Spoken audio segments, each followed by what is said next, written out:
The break and continue statements. The break statement is used with the switch, for loop, while loop, do while loops.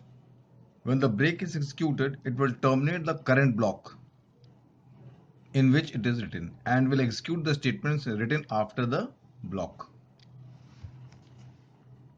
The continue statement makes the program to skip over a part of a code, but instead of terminating the loop, it transfers the control to the next iteration in a for loop and to the next condition in a do while loop or a while loop, ignoring any other code written just after the continue statement. The continue statement can only be used with the loops and it cannot be used with the switch. So the break statement can be used with the switch, but the continue cannot be used with the switch block. Now let us take this example. We will find the output of this and let us see how many times this loop works. In this we have a break statement. So here I is equal to 1. So we'll do the dry run here.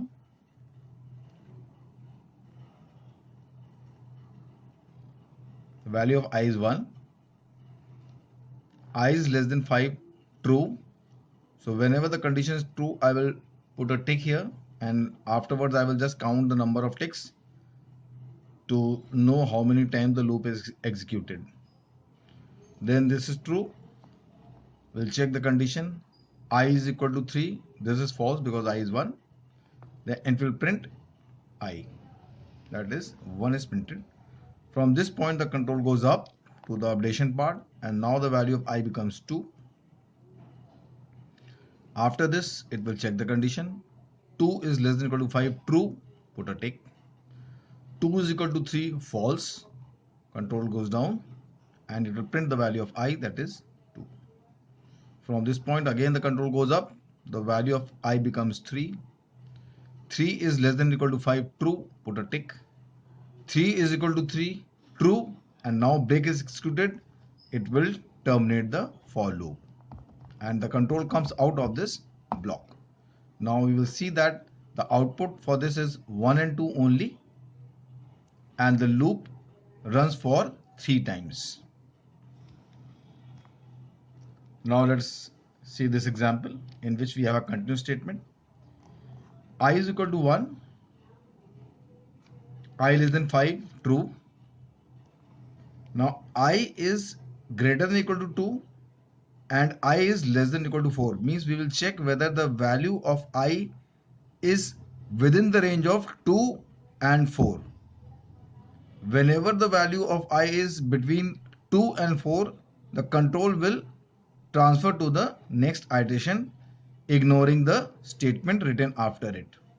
So in this case, I is equal to 1, this condition becomes false, the control comes here and 1 is printed. Now from this point the control automatically goes up, the value of I becomes 2.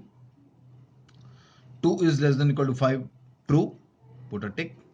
Now this condition also becomes true because 2 is in the range of 2 and 4. So continue means the control goes up to the updation part and now the value of I becomes 3.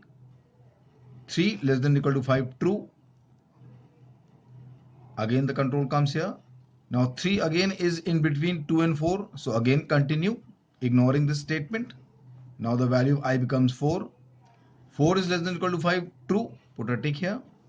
Again 4 is in between the range of 2 and 4. So again the condition becomes true and continue will execute it.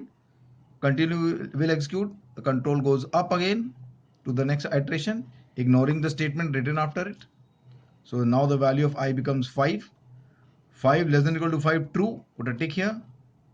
Control goes down. Now condition becomes false and it will print the value of I. Now from this point the control goes up and the value of I becomes 6.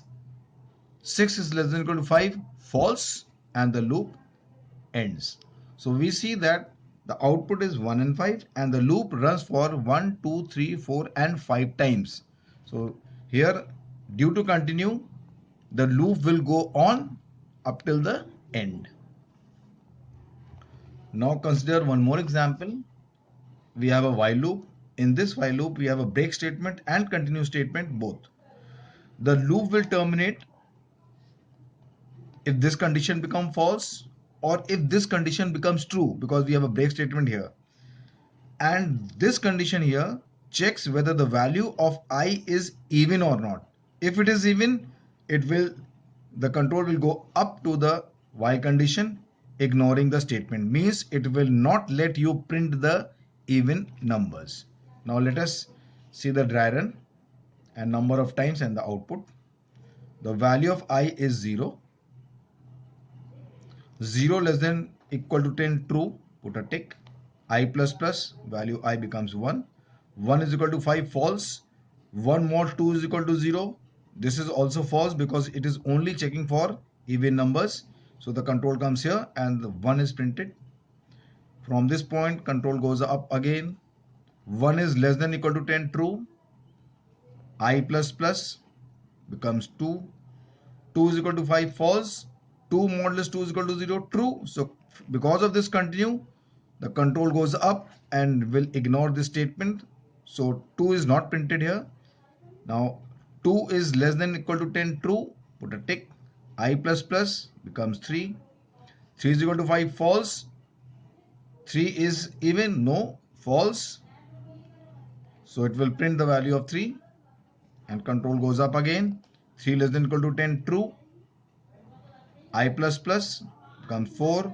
4 is equal to 5, false. 4 mod 2 is equal to 0, true. So continue will be executed, ignoring this statement.